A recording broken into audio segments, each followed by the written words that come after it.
Čau, vítaj pri ďalšom videu.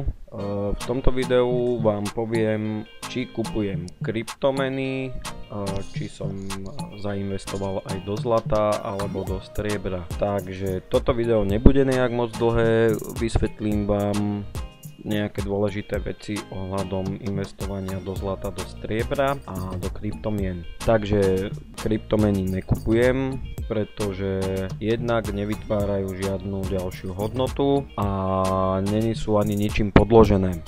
Kryptomena, pokiaľ ľudia po nej idú, pokiaľ je dopyt, tak hej, tá cena tej kryptomeny stúpa a tí, ktorí to stihnú vytiahnuť, keď je to hore, tak na tom aj zarobia. Ale do budúcna neviem, vôbec neviem, či sa kryptomena uchytí. Jedni hovoria áno, druhí hovoria nie. Ja nemám nejako v tom prehľad, nevyznám sa do toho a nemám ani moc chuť vlastniť kryptomeny, keďže ani mi to nič neprináša. Kdežto keď mám nejaké podniky, tak tie mi generujú pasívny príjem. To znamená napríklad Whirlpoolka.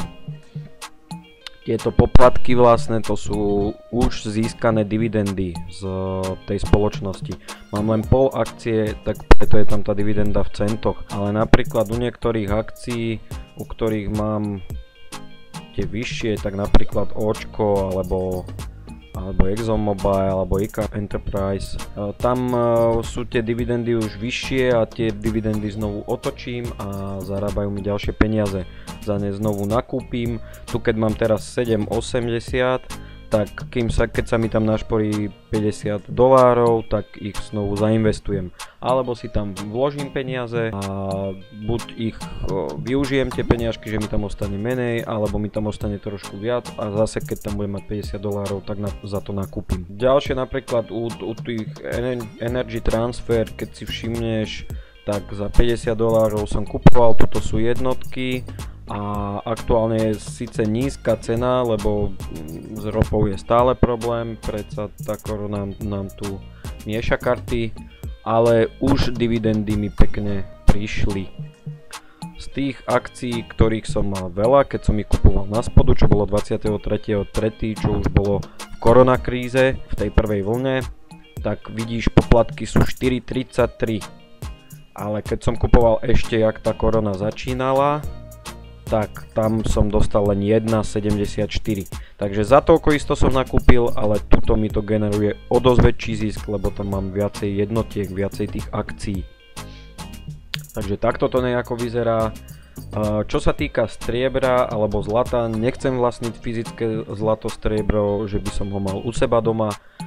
Ja si nakúpim vlastne, toto máme, že SLV alebo GLD.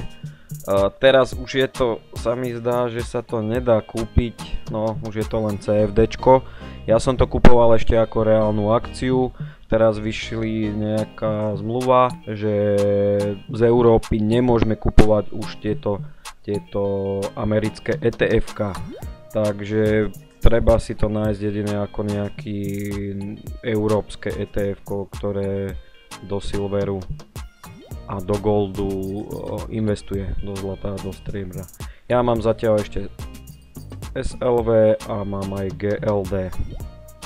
Zisky sú tam pekné celkom, pretože sa darí celkom aj striebru, aj zlatu teraz, lebo je predsa tá doba taká, že človek nevie ako. Budem to predávať, keď sa cena zvýši? Áno, budem. Nebudem si to nehávať, nemá to zmysel, pretože keď bude tá cena ozaj vysoká, tak viac striebra mať nebudem, stále budem mať len týchto 11,55 jednotky, žiadne dividendy mi to neprinesie, takže vlastne to striebro za vysokú cenu predám. Není to ako akcia, ktorá vypláca dividendy. Napríklad Xiaomi mám tiež ako akciu, ktorá je rastová, ktorá mi zatiaľ dividendy neprináša, ale keď si všimneš, tak za tie peniažky, čo som do toho dal, mám krásne zisky. A keby chcem, tak áno, to predám, ale do budúcna si plánujem túto akciu nehať a je veľmi veľký predpoklad, že bude potom vyplácať aj pekné dividendy.